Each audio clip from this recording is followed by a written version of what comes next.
안녕하세요. 현재 초등학교 3학년이 된 아들과 함께 부산에서 살고 있는 30대 후반 여성입니다. 모처럼 평일 휴무라 아이를 학교에 보내고 집에서 혼자 커피 한잔하며 쉬고 있네요. 가끔씩 유튜브로 음악을 듣기도 하고 챙겨보지 못했던 드라마도 많이 보고요. 세상 사는 이야기를 듣고자 여러 사연을 많이 청취하고 있는데요. 저랑 비슷한 아픔을 가진 분들도 계신 것 같아 공감이 많이 됐습니다. 제가 겪었던 사건을 계기로 저는 성격이 많이 무뚝뚝해지고 사람에 대한 경계심이 생겼는데 이렇게밖에 될 수 없었던 마음 아픈 일이 있었죠. 10년도 더 된 일이고 아이를 생각하면 미안한 마음뿐이지만 저는 그 선택을 후회하지 않았어요. 한 사람을 사랑했고 그 사랑이 온전히 못했음을 깨닫게 된 사건이지만 인생에 큰 획을 그어준 그 이야기를 지금 들려드리고자 해요. 저는 부산에 있는 영어학원에서 강사로 10년째 근무 중에 있습니다. 오래 근무하기도 했고 선생님보다는 언니의 이미지로 많이 어필을 하다 보니 학생들 사이에서 유명해졌고 이 지역에서는 나름 유명 강사랍니다. 여자 벌이치고는 5, 600 정도 되는 높은 급여를 받고 있고요. 사실 저는 아이가 태어난 지 돌쯤 됐을 무렵 전 남편과 이혼하고 홀로 아이를 키우고 있는데요. 제가 이혼을 하게 된 기막힌 사연에 대해서 이야기를 해드릴게요. 저희 집은 대대로 변호사, 의사를 배출한 소위 말하는 사자 집안입니다. 요즘 사람들 말로 금수저라고 하던데요. 그렇다고 해서 집안 분위기가 TV 드라마처럼 엄격하고 무거운 분위기는 아니에요. 물론 분위기에 휩쓸려 공부를 해야 한다는 강요 또한 하지 않았고요. 자유분방한 편이죠. 검소하게 생활하며 쓸데없는 집안 자랑도 하지 않고 여느 평범한 가정집이었습니다. 저도 친구들과 동네 문방구에서 불량식품도 사 먹고 분식집에서 떡볶이도 먹는 말괄량의 이팔청춘 소녀였으니까요. 한 번은 어렸을 적 할아버지 생신이었을 거예요. 옛날 분이시라 생일이거나 명절 같은 큰 행사는 동네 사람들도 챙겨야 해서 온 가족이 모여 음식도 해먹고 왁자지껄 수다도 떨었죠. 사촌 형제들이 나이가 비슷한 또래여서 외동이었던 저는 친척들이 오는 것을 좋아했었답니다. 할아버지가 형제들을 불러 훌륭한 사람이 되어야 한다고 늘 말씀하시곤 했죠. 술을 한잔 하시고는 잠시 바람을 쐬셔야 한다며 집 앞 산책을 하신다길래 제가 같이 가드렸어요.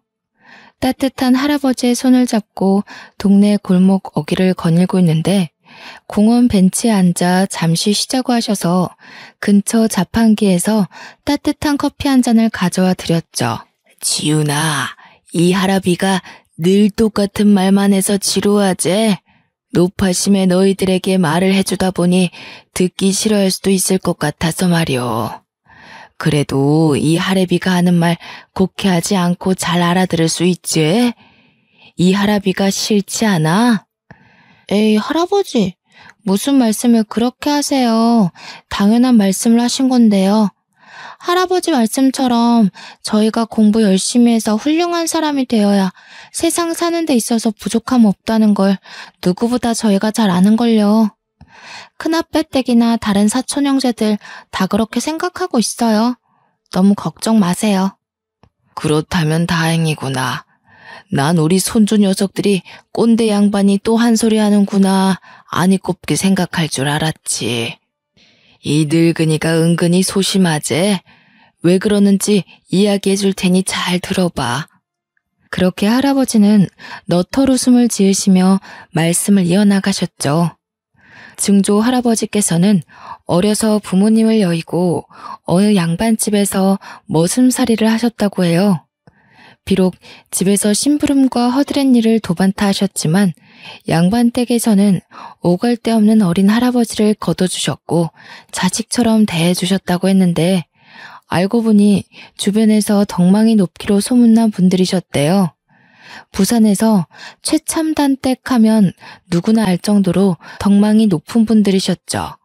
증조 할아버지는 그 은혜를 잊지 않으시려 누구보다 열심히 일을 하셨답니다. 1900년대 초반 증조 할아버지가 성인이 되셨을 무렵에 토지 소유권을 확립한다는 명분으로 일제가 얼토당토 않는 이유를 들어 양반들의 토지 수탈을 일삼았다고 해요. 그 양반 집은 농사를 크게 짓고 땅을 많이 가진 부자였는데 일본 놈들에게 빼앗기느니 우리가 잘 먹고 잘 살아야 쌓을 수 있다며 모든 재산을 독립자금으로 환원하고 일부는 할아버지를 비롯한 머슴살이를 하던 분들에게 나누어 주셨대요. 많은 양은 아니지만 집안을 보살펴온 솜씨로 잘 굴려서 대대손손 먹고 살 수 있게 해주겠다며 말이죠. 전쟁을 준비하느라 군량미가 부족했던 일제는 아니나 다를까 양반댁을 목표로 삼고 어떻게든 재산을 몰수하려 했다고 해요. 당시 논을 증여받으신 게 있는데 군량미를 확보하기 위해서 상납하다시피 일본에 넘겨졌는데 할아버지는 그 시기에 논에서 나는 쌀을 이용해 쌀 장사를 하셨다고 합니다. 일본 놈들에게 우리 먹을 것을 팔아넘기냐며 욕도 들으셨지만 그 덕분에 큰 돈을 벌어 지금까지 저희가 잘 살 수 있는 미천을 만드셨다고 했죠. 오랜 시간이 지나 광복을 맞이한 이후에는 버신 돈으로 예전 양반집이었던 터를 사들이고 제 친정이기도 한 지금의 한옥집을 지으셨고요. 내가 이렇게 너희들을 아무 탈 없이 먹여 살릴 수 있었던 건 그 양반 댁에서 베풀어준 은혜 덕분이다. 돈, 그게 다 무슨 소용이냐? 사람 됨됨이가 제일 중요한 거야. 하지만 이 각박한 세상에서 너희들이 살아남으려면 대통령까지는 아니어도 남들이 무시할 수 없는 그런 직업을 가져야 한다. 나처럼 없이 살지 말고 편하게 좀 더 떳떳하게 살 수 있도록 말이다. 자신이 없어 살았던 기억에서일까 자식들이 잘 되기를 바라셨고 자신처럼 가난을 겪거나 남의 집 살이를 하는 것을 원치 않으셨다고 합니다. 그래서 배우지 못한 게 천추의 한이 되셔서 자식들 공부를 엄격하게 가르치셨대요.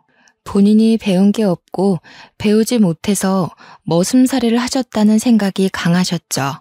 일제시대까지 몸소 겪으셨으니 얼마나 힘들게 사셨겠어요.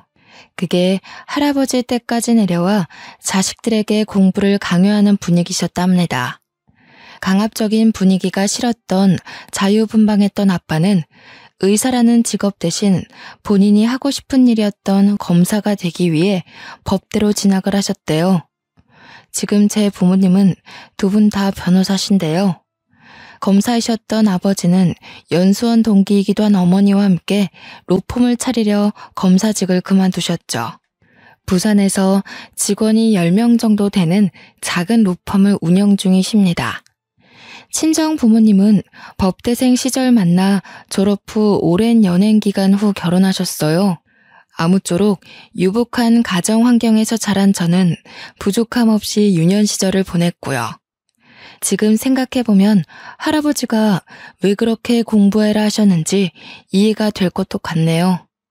지훈아, 요즘 고민이 많아 보이네. 고생 많지 우리 딸. 엄마 아빠는 우리 지훈이가 하고 싶은 일을 하면 좋겠다.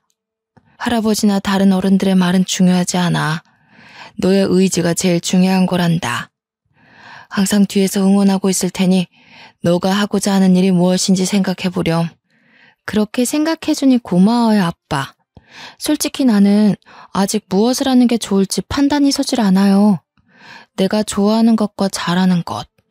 내가 내 인생을 잘 살아갈 수 있을까요? 그럼 그걸 말이라고 하는 거냐?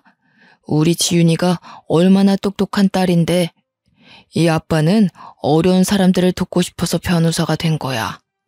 돈으로 도와주는 것보다 사람들과 함께 부대끼며 세상에 어울려 살아가고 싶었지. 직업에 귀천은 없어. 늘 약자 편에 서서 어려운 사람들 도우며 살아가고 싶단다.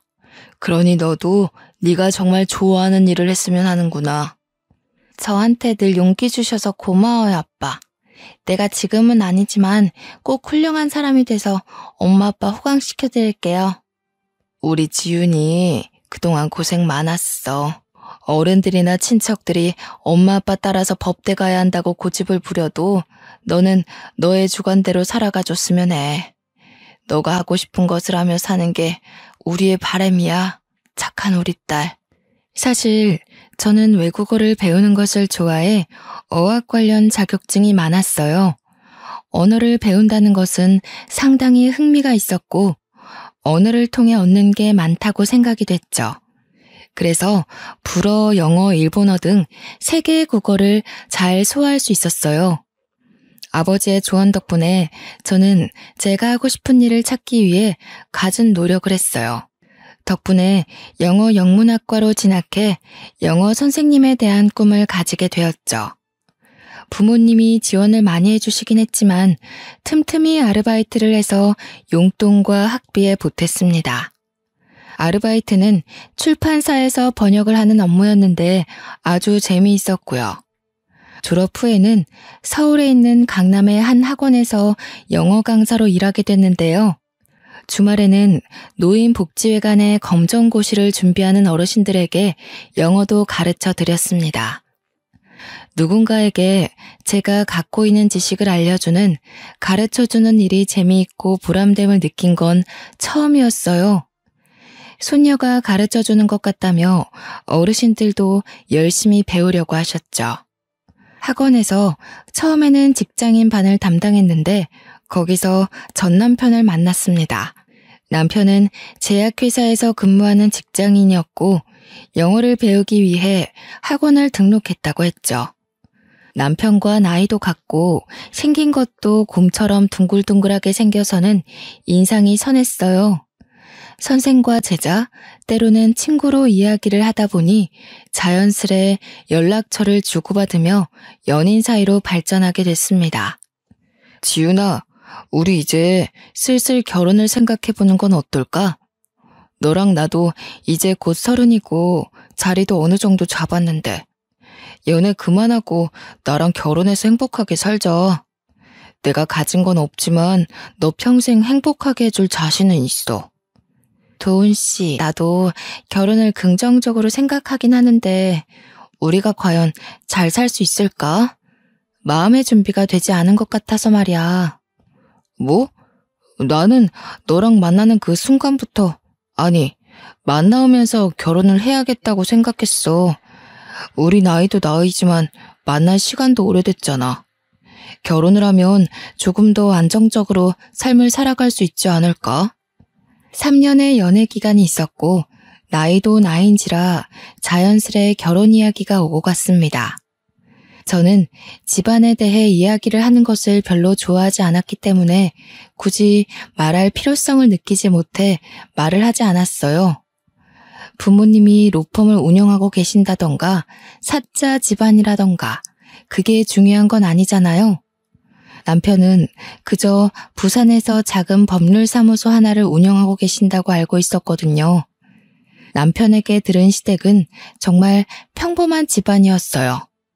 공무원이시던 시아버지는 퇴직 후 아파트 경비를 하고 계셨고 시어머니는 시아버지의 연금을 받으며 생활하시는 여느 가정주부셨고요.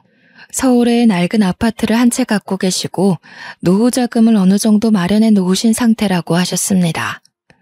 결혼하는데 문제될 건 없겠다 싶어 청혼을 받아들이고 서로의 집에 인사를 가게 됐죠. 어머, 어서 와요. 손이 고운 걸 보니 집에서 굉장히 귀하게 자랐나 봐요. 일을 하나도 안 해본 손이야. 돈이 많은 집안이어서 가정부를 쓰나? 이래가지고 우리 결혼하고 제대로 밥은 차려 먹을 수나 있겠어? 안녕하세요. 처음 뵙겠습니다. 이지윤이라고 합니다. 도훈 씨와 좋은 감정으로 잘 만나고 있어요. 말씀은 많이 들었습니다. 인사드리게 돼서 죄송합니다. 결혼은 어떻게 할 거야? 모아둔 돈은 좀 있고? 나이도 나이인지라 직장 생활한 지 꽤 됐으니까 돈 걱정은 하지 않아도 되겠지? 우리 집안이 공무원 집안인데 아들만 유별나지 뭐야? 그래도 그 유명한 제약회사에 떡하니 붙어서 들어갔는데 이 정도면 어딜 내놔도 아깝지 않지. 시댁에 처음으로 인사를 드리러 간 날이었는데 사실 저는 조금 어이가 없었습니다. 보통 며느리 될 사람이 인사를 가면 상다리가 휘어지는 건 아니어도 차를 내준다던가 적어도 밖에서 식당을 잡아서 만나던가 하잖아요. 저는 시어머니가 음식 솜씨에 자신이 없다며 배달 음식을 시켜놨다길래 식다 못해 차가운 중국 음식을 먹었어요. 나름 신경 써서 주문했다며 먹어보라고 권해주는데 정남이가 뚝뚝 떨어지는 거 있죠. 내가 고작 이런 취급을 받아야 하나 아니면 날 시험하시나 그런 생각도 들었습니다. 게다가 돈은 얼마나 있냐, 손이 고운 걸 보니 집안일을 해본 적이 없겠다 하시면서 가정교육이 중요하다 하시는 말씀을 듣고는 빈정이 상해버렸어요. 처음 본 사람에게 할 말은 아니라고 생각했지만 어른들 앞이니 참고 또 참았습니다. 결혼 전에 인사드리러 가면 예민해진 상태라 다들 그러면서 결혼 준비를 한다고 하길래 저만 이런 게 아니구나 하고 좋은 게 좋은 거라 생각하며 넘어갔고요. 또 제가 친정은 부산이라고 하니 약간 촌동네 취급을 하더라고요. 서울의 아파트 한 채 값이 얼마인 줄 아냐면서 서울의 아파트 구할 돈은 있냐며 직장이 서울이라 서울에 집을 구하면 자신이 자주 들러 가르쳐줘야겠다는 둥 말씀을 하셨죠. 아랫지방이니 뭐니 하며 없는 사람 취급해서 자존심도 조금 상했습니다. 그렇게 어이없는 시댁 방문을 마무리 짓고 며칠 뒤 남편과 친정에 가기 위해 고속도로 휴게소에서 커피 한 잔을 하며 미리 일러두었어요. 혹여나 나중에 시댁에서 합가를 원한다든지 시댁 근처에 집을 구하길 바란다든지 신혼집에 불시 혹은 너무 자주 방문하는 것 또한 자제해줬으면 한다고 말이죠. 자기, 하나만 약속해. 우리 결혼하면 어차피 서울에 집을 구해야 하는 건 맞아. 하지만 나는 신혼집에 어머니 자주 오시는 거 원치 않아. 물론 자주 찾아뵈야지. 그렇지만 미리 말하지만 합가를 한다던가 그런 이야기는 애초에 하지 않았으면 해. 그거 약속 안 되면 나 이 결혼 진지하게 다시 생각해 볼 거야. 그래도 결혼하면 엄마가 많이 도와주신다고 하니까 괜찮지 않을까? 자기가 너무 예민하게 생각하는 것 같은데. 일단 알겠어. 약속할게. 집안 대 집안이 만나는 일륜지대 사이지만 결국 우리가 하는 결혼이야. 부모님들이 하시는 결혼이 아니고 결국 우리가 스스로 꾸려나가야 하는 거지. 난 되도록이면 양쪽에 손을 벌리지 않고 힘들더라도 우리 힘으로 했으면 해. 그랬더니 잠시 똥 씹은 표정을 하더니 알았다고 하는 겁니다. 그걸 보는 저 역시 찜찜했지만 남편을 사랑했기에 남편 하나만 보고 그 약속을 믿었어요. 지금 생각해보면 저는 참 모질이었네요. 위에서 먼저 말했듯이 저희 집은 한옥집인데 서울에 있는 북촌 한옥마을 분위기라고 하면 아실까요? 증조할아버지 때부터 짓고 살아온 집터라 외관은 조금 낡았지만 고급스러움이 묻어나는 집이었습니다. 가끔은 방송사에서 드라마 촬영 장소로 문의도 많이 들어오기도 하고요. 남편은 저희 집 입구에서 조금 놀라는 표정을 짓더니 이내 건강한 모습으로 들어갔어요. 부모님은 잘 왔다며 살갑게 맞아주셨고 식사와 차를 대접해 주셨죠. 그제서야 남편은 우리 집안의 분위기, 재력 상황 등에 대해 대충 파악을 하는 눈치였어요. 막상 실제로 저희 집을 보니 예사집이 아니었구나 생각했겠죠. 신기하게도 저희 집에 인사를 다녀오고 난 뒤 남편과 시댁은 시간 끌 거 없다며 쇳불도 당김에 빼랬다고 결혼 진행을 서두르자는 뉘앙스를 풍겼습니다. 저는 남편과 양가의 손을 벌리지 않고 결혼 준비를 하고 싶었어요. 한사코 거절했는데도 불구하고 하나밖에 없는 소중한 딸에 결혼하는데 이 정도도 못 해주냐며 반강제적으로 강남에 제 명의로 30평짜리 아파트 한 채를 마련해 주셨어요. 결혼 선물이라며 마음 쓰지 말라고 하셨지만 저는 받기만 하는 것 같아 죄송할 따름이었습니다. 미리 신혼집에 들여놓을 혼수를 보러 다니는데 시어머니는 이런 게 좋다더라, 저런 게 좋다더라 하며 혼수를 두기 시작했습니다. 나중에는 본인이 아는 사람이 있으니 알아서 구매하게 카드를 달라고까지 하셨고요. 정중하게 거절했더니 역시나 똥 씹은 표정으로 그저 알겠다고만 할 뿐이었죠. 예, 준비는 잘하고 있니? 냉장고는 요즘 모니터도 되는 게 있다더라. 가전은 무조건 최신형으로 사야 한다. 괜히 좋은 게 아니잖니. 그리고 김치 냉장고는 필수로 사야 하는 거 알지? 이왕 사는 거 좋은 거 사라고 알려주는 거야. 너무 부담 갖지 말고 어른이 경험으로 하는 말이니 다 새겨들어.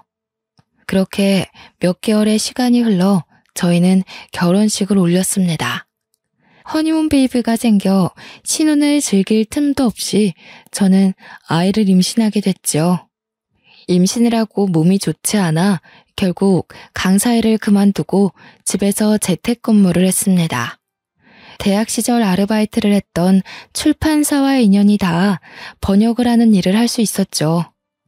임신 중에는 스트레스를 받으면 안 된다고 시어머니가 조금 덜 찾아오는 듯 했습니다만 그건 저의 크나큰 오산이었죠. 명분이 없어 오지 못하셨던 것뿐이고 아이가 태어나고부터는 손주가 보고 싶다는 핑계로 제 집 드나들듯 하는 거 아니겠어요? 정말 하루 걸러 한 번 일주일에 4, 5일은 오시는 것 같았어요. 매일 출근 도장을 찍으셨죠. 밤낮 바뀌어가며 육아와 일을 병행하는 탓에 몸이 너무 피곤하고 꼴이 말이 아니었습니다. 문제는 남편과 사전에 약속한 부분인데 지켜지지 않고 있어 짜증이 났습니다. 한 번은 밤을 꼴딱 새고 모유 수유를 하고 잠든 아기 옆에서 겨우 쪽잠을 자나 싶었는데 너무 자연스럽게 비밀번호를 누르고 들어오셔서는 커피와 다과 좀 내오라고 하시는 거예요. 집 비밀번호는 어떻게 하셨냐 물으니 남편이 편하게 다니라며 알려줬다지 뭐예요. 저는 너무 기가 막혔고 그 뒤로 합가한 것과 다름없는 생활이 시작되었어요. 그 시기에는 정말 이혼을 수백 번, 아니 수도 없이 되새겼습니다. 바보같이 아무 말도 안 하고 있었냐고요? 그럴 리가요. 저도 이렇게는 도저히 못 살 것 같아 시어머니께 정중하게 말씀드렸죠. 뻔한 대답만 돌아올 뿐이었고 소용이 없었습니다. 진짜 막무가내였어요. 내가 엄마가 돼서 우리 아들 집에 온다는 게 뭐가 문제니? 우리 귀한 손주 보러 오는 거니까 너는 너 볼일을 보면 되지 않니? 나 신경 쓰지 말고. 그리고 내 고등학교 동창들이 도훈이가 성공했다고 사는 집 좀 구경하고 싶다길래 내가 와서 식사라도 하고 가라고 했다. 괜찮지? 설마 했는데 정말로 고등학교 동창분들이 오셨어요. 이제 겨우 3개월 된 아기라 외부와의 접촉을 조심해야 하는 시기고 저도 몸조리가 덜 끝난 시기라 재택근무를 하지만 일을 하고 있는 입장이어서 너무 난감했습니다. 가지가지 한다라는 말을 정말 입 밖으로 내뱉고 싶었습니다. 아이를 생각하며 정말 이악 물고 겨우 버티다가 시어머니가 늦은 밤 집으로 돌아가시고 그때 처음으로 남편과 다툼을 했어요. 도훈 씨, 내가 결혼 전에 말했잖아. 너무 자주 찾아오시거나 하는 일 없었으면 한다고. 지금 이게 합가랑 다를 게 뭐야? 아직 아기도 어린데 손님들 잔뜩 데리고 오시고 어머니 오시면 손도 안 씻고 수호 만지시잖아. 난 되게 불편해.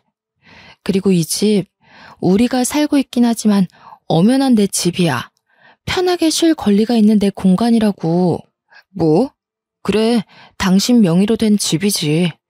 그래도 엄마가 얼마나 자랑하고 싶었으면 그랬겠냐? 조금 이해해 줄 순 없어? 왜 이렇게 예민하게 구는 거야? 그냥 당신이 조금만 양보하면 안 돼? 와서 수호도 봐주시고 편하잖아. 그리고 자꾸 자기 집 명의 어쩌고 하는데 엄마는 이 집 공동명인 줄 알아. 그래서 나랑 수호는 안중에도 없다 이거야? 한마디 상의도 없이 집 비밀번호를 알려드려서 아무 때나 찾아오시질 않나. 나 샤워하고 있거나 그럴 때 얼마나 난감한 줄 알아? 그놈의 집이 뭔 대수라고. 당신도 너무한다 진짜. 너무해. 엄마한테는 내가 잘 말해볼 테니까 당신도 조금은 이해해줘. 집 얘기를 하자 남편의 표정이 어두워지더군요. 제 집이라는 사실에 자존심이 상했는지 시어머니께는 저희가 모은 돈 그리고 남편이 대출을 받아 마련한 집이라고 거짓말을 했나 보더라고요. 그러니 그렇게 시어머니가 찾아오실 수밖에요. 며칠이 지나고 모유 수유를 하고 있는데 아니나 다를까 비밀번호를 멋대로 누르고 들어오셨어요. 오자마자 드라마에서 보던 잔소리를 시전하시는 게 아니겠어요? 저는 대꾸할 힘도 없어 그저 대답만 하고 있을 뿐이었어요. 아니, 대답하고 싶지 않았죠. 예, 아무리 애보고 일한다 치지만 집안 꼴이 너무 엉망이지 않니? 시애미가 왔는데 가만히 앉아서 왔냐고 대꾸라도 해야 하는 거 아니니? 모유 수유는 또 자세가 왜 그 모양이야. 다하면 저녁 준비 좀 하거라. 오늘 볼일을 좀 보고 왔더니 너무 배고프다 얘. 그런데 정말로 문제인 건 이러한 행동을 남편이 있을 땐 하지 않으신다는 겁니다. 어떻게 하는지 출장을 가거나 야근을 할 때만 오셔서는 저렇게 난리신 건지. 저는 너무 스트레스를 받아 시어머니가 돌아가신 뒤 친정 부모님께 이야기를 했어요. 그랬더니 다음날 아침 비행기로 바로 서울에 올라오시더라고요. 일부러 남편이 일찍 퇴근할 때까지 기다리셔서는 왜 이렇게 늦게 오냐며 밥은 할 줄 아냐고 아기 기저귀는 갈 줄 아냐면서 쉴 틈 없이 잔소리를 하셨어요. 당연히 시어머니도 와 계셨고 저희 부모님이 계신 걸 보고 놀라신 눈치셨고요. 육아는 같이 해야 한다며 시어머니가 있든 없든 남편을 다그치셨는데 얼마나 꼬숩던지 속이 다 후련했습니다. 당황하며 땀을 삐질삐질 흘리는 남편 놈의 모습을 보자니 10년 묵은 체증이 내려가는 것 같았어요. 그리고 맛있는 거 사 먹으라며 저한테 보란듯이 용돈도 주고 가셨습니다. 시어머니는 일이 있다고 얼굴이 시뻘개지셔서는 다음에 다시 오겠다고 하시더니 가셨고요. 친정 부모님이 돌아가신 뒤 남편은 왜 연락도 없이 오시느냐며 불평하기 시작했어요. 아니, 장인어른 장모님은 말씀을 하고 오시지. 이렇게 갑자기 오시는 게 어딨어. 퇴근하고 왔는데 자기는 아무 말도 안 해주고. 앞으로는 오시기 전에 미리 연락을 좀 주시라고 해. 뭐? 시어머니는 비밀번호 누리고 알아서 시도 때도 없이 오시는데 우리 엄마 아빠가 오면 얼마나 온다고. 그게 그렇게 불만이야? 거리도 멀어서 몇 달에 한 번 볼까 하는데 그게 그렇게 안 입고 와? 그래도 서로 간에 예의라는 게 있는 거야. 나도 회사에서 일하는 입장인데 아무런 연락도 없이 오시는 건 경우가 아니지. 자기가 기뜸이라도 해주던가 해야지. 안 그래? 뭐? 진짜 웃기는 소리 하고 있네. 그럼 어머님은 미리 나한테 귀뜸하고 오시니? 내가 전에도 말했지. 우리가 살고 있지만 이 집 엄연히 엄마 아빠가 해주신 내 명의로 된 집이라고. 우리 엄마 아빠가 올 권리는 당연히 있는 거 아니야? 어떻게 한마디를 지지 않냐. 엄마 당신 걱정돼서 오는 거고 수호 보고 싶어서 오시는 건데 그것도 이해 못 해줘? 아무튼 나 피곤하니까 나중에 이야기해. 결국 도저히 안 될 것 같아 저도 제 일을 하기 위해 베이비시터를 고용했습니다. 제가 욕심이 많아서인지는 모르겠지만 육아와 일을 병행하니 피곤하고 힘들었지만 일을 포기할 순 없었거든요. 베이비시터를 고용한 사실을 알게 된 시어머니는 노발대발하셨어요. 비싸게 뭐하러 그런 돈을 들이냐며 차라리 애를 봐줄 테니 자기를 주라며 윽박을 지르기도 하셨고요. 아기를 케어하고 있는 시터 이모님 옆에서 훈수를 두기도 하셨어요. 이모님도 불편한 걸 느끼셨고 저는 어머니께 자주 안 오셔도 된다고 말씀드렸지만 아니나 다를까 매번 똑같은 레파토리로 대답하셨고요. 예, 수엠이야. 나는 너를 이해하다가도 이해할 수가 없구나. 시어머니가 이렇게 자주 오고 애도 봐주고 하면 감사합니다 하고 용돈을 드려도 모자랄 판인데 베이비시터라니.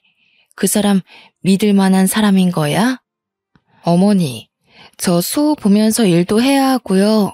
믿을 만한 사람 고용한 거고요.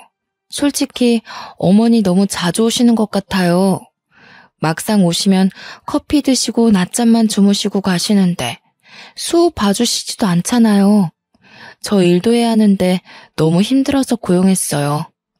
아니, 내 귀한 손주를 왜 남의 손에 맡겨 키운다니? 너 제정신인 거야? 내가 내 아들 집에 자주 드나들면서 애만 보고 너를 좀 소홀하게 대했기로써니 너 그래도 내가 시엠인데 나한테 그렇게 하면 안 된다. 너 그러다가 어디 가서 못 배웠다는 소리 들을까봐 걱정이야. 스트레스를 너무 받은 탓에 더 이상 대꾸림도 없었습니다. 그 뒤로도 너무나도 당연하게 낮, 밤, 심지어 새벽에도 맘대로 드나드는 통에 저는 참고 있던 성질이 폭발하기 일보 직전이었습니다. 새벽에 아이 분유를 타며 이대로는 못 살겠다 생각이 들었어요. 산후 우울증이 이래서 오는구나 싶었다니까요. 매번 친정 부모님을 부를 수도 없는 노릇이었고 내 집을 자기 집처럼 생각하는 시어머니가 너무 싫었습니다. 이 집 제 명이라고 아드님은 몸만 들어와 사는 거라고 소리치고 싶었지만 남편놈의 자존심마저는 건들 수는 없었기에 홀로 눈물을 삼켰어요. 무엇보다 결혼 전 약속에 대해 하나도 지켜지는 부분이 없어서 남편에게 실망감이 컸고요. 그래도 좋게 해결해 보려고 아이를 재우고 남편과 이야기를 하기 위해 거실에 커피를 마시며 테이블에 앉아 있었습니다. 씻고 있는 남편 휴대폰으로 문자 메시지가 오는 게 아니겠어요? 늦은 시간에 누군가 하고 들여다보는데 시어머니였어요. 그래, 이번 달은 얼마나 보내줄 거냐? 라는 메시지였습니다. 잠가놓지 않았기에 궁금했던 저는 메시지를 들여다보았어요. 남편과 시어머니가 나눈 대화 내용은 아주 기가 찼습니다. 결혼하고 혼인신고하고 아이까지 있으니 지가 뭘 어쩔 거냐면서 심호알기를 우습게 한다는 둥, 돈만 많으면 뭐하냐며 저를 흉보는 메시지가 가득했거든요. 더군다나 수시로 돈이 빠져나간 출금 기록 문자들도 덜어 있었고요. 혹시 몰라 빠져나간 내역을 살펴보니 공동생활비 통장이었습니다. 남아있는 금액도 너무 터무니없었지만 매번 적게는 몇십만 원, 크게는 몇백만 원이 출금된 기록을 보고 화가 났어요. 그것도 시어머니 이름으로 된 계좌로요. 너무 기가 막힌 탓에 남편이 나오자마자 쏴붙였어요. 자기, 이거 뭐야? 우리 모은 돈 다 어디 있어? 왜 나한테 한마디 상의도 없이 돈을 쓴 거야? 어디에 있었어 도대체? 이 통장에 왜 이거밖에 없냐고. 설명을 좀 해봐. 그게 사실 엄마 드렸어. 전세금 올려달라는데 돈이 없다고 하셔서 조금 보태드렸고. 그리고 생신이신데 필요한 거 샀으라고 용돈도 드리고. 하나밖에 없는 아들인데 뭐라도 해드려야 하지 않겠어? 그걸 말이라고 해? 적어도 나랑 상의는 했어야 하는 거 아니야? 이 돈 나랑 자기랑 같이 모은 돈이야. 그리고 막말로 내가 더 많이 보탰으면 보탰지. 한 푼도 아니고 그게 말이 돼? 그리고 우리 이제 수호도 있어서 언제 어떻게 돈이 필요할지 모른다고 내가 누누이 말했을 텐데. 그걸 한마디 상의도 없이 덜컥 어머니를 드릴 생각을 해? 당신 미쳤어? 뭐? 미쳐? 그래. 부부 공동명의면 누가 써도 상관없는 거 아니야? 돈을 안 벌 것도 아니고 채워놓으면 되잖아. 아직 수호 어리고 들어갈 돈이 뭐가 있다고 그래? 그리고 막말로 우리 엄마가 남이야? 당신이 너무 예민하게 구는 것 아니냐고. 그깟 돈 얼마나 된다고 그걸로 이렇게 예민하게 굴 일이야? 그래, 돈은 썼다 치자. 그리고 어머니한테 용돈을 안 드린 것도 아니잖아. 매달 100만 원씩 꼬박꼬박 보내드렸어. 그게 적은 돈이야? 어머니가 나에 대해서 안 좋은 말도 하셨던데. 당신은 그걸 듣고 왜 가만히 있어? 당신도 나를 그렇게 생각하고 있던 거야? 정말 당신 내 남편 맞아? 아니, 그러게 왜 남의 휴대폰을 훔쳐보고 그래. 그래, 어머니가 당신 흉 좀 봤다. 당신이 오죽 엄마한테 서운하게 했으면 그랬겠냐? 당신도 생각이란 걸 좀 하고 살아. 당신이 너무했단 생각 안 들어? 아들이 엄마 하소연도 못 들어주냐? 당신 수호 기저귀 제대로 갈아본 적이나 있어? 야근한다고 늦게 들어와서 피곤하다고 씻고 자버리고.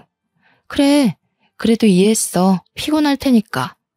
그런데 나는 제대로 씻을 시간이라도 있었니?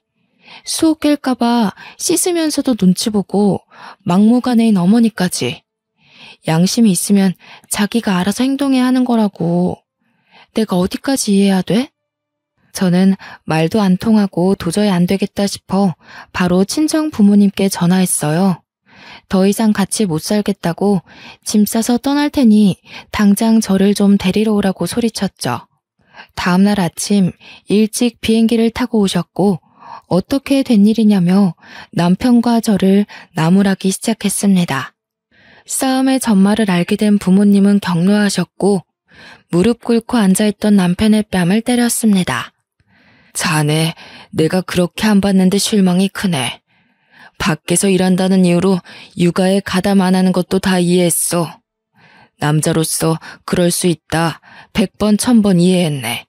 사돈어른 오시는 것도 이해했고 우리가 멀리 사니 사돈어른이 자주 오셔서 봐주시겠거니 좋게 생각했어. 하지만 이건 너무한 거 아닌가? 이게 상식적으로 납득이 가는 일인가? 자네도 입이 있으면 말을 해보란 말이야. 내 귀한 딸 데려다가 고작 이렇게 살려고 결혼했어? 친정아버지는 평소 사람은 사람에게 잘해줘야 한다며 화조차 잘 안 내는 분입니다. 함부로 사람을 대해선 안 된다는 생각을 하신 아버지인데 하나밖에 없는 딸이 이런 수모를 겪고 있으니 화가 머리끝까지 나신 거였죠. 아버지는 남편을 시켜 당장 시어머니로 오시라고 했어요.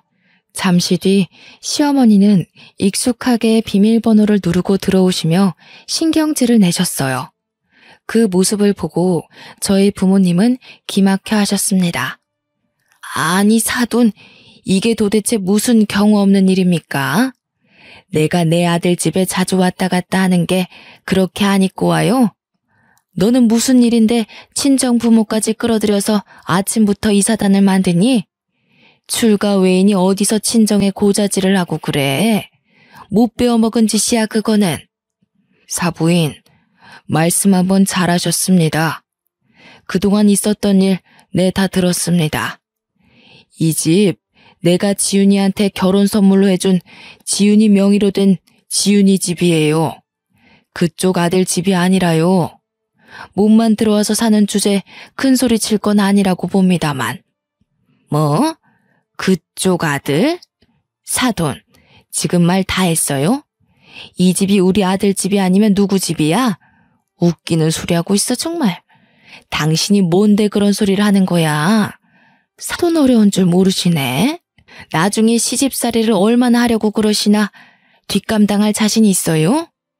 이 집 우리 지윤이 명의로 된 집 맞고요. 시집살이? 그거 더는 못하게 할 겁니다. 내가 변호사 짬밥만 몇십 년인데 어디 해볼 테면 해보세요 사돈. 내가 할 수 있는 조치는 다 할 겁니다. 조만간 김서방 앞으로 이혼 서류 보낼 테니 도장 찍을 준비나 하세요. 뭐? 변호사 그렇다고 누가 겁먹을 줄 알아? 변호사면 다 해요? 어디 해볼 테면 해봐요. 그에 비해 그 딸이라더니 따박따박 버릇없이 하는 게 네 친정아버지를 닮았었구나. 장인어른, 제가 잘못했습니다. 한 번만 봐주세요. 다시는 지윤이 고생시키는 짓 하지 않겠습니다. 아니 봐서라도 한 번만 용서해 주세요. 잘못했습니다. 내가 자네를 지훈이 짝으로 받아준 건 사람 인품 하나 봤기 때문이야. 가진 거 없이 몸만 들어와도 있는 사람이 하면 된다고 생각했지. 돈은 문제가 아니었어.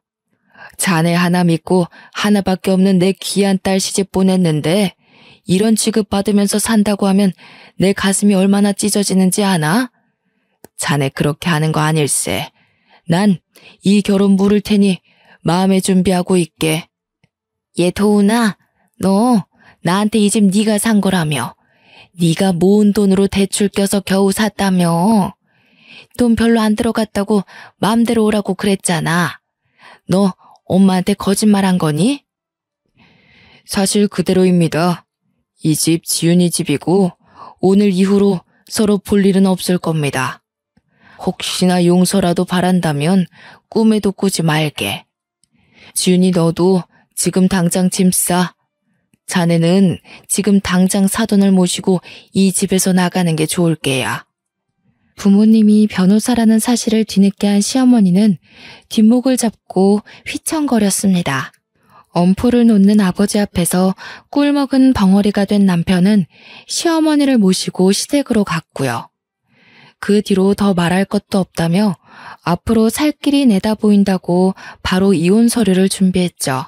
저는 그 길로 부모님을 따라 간단한 짐을 챙겨 부산으로 내려가며 부동산에 신혼집을 내놓았습니다.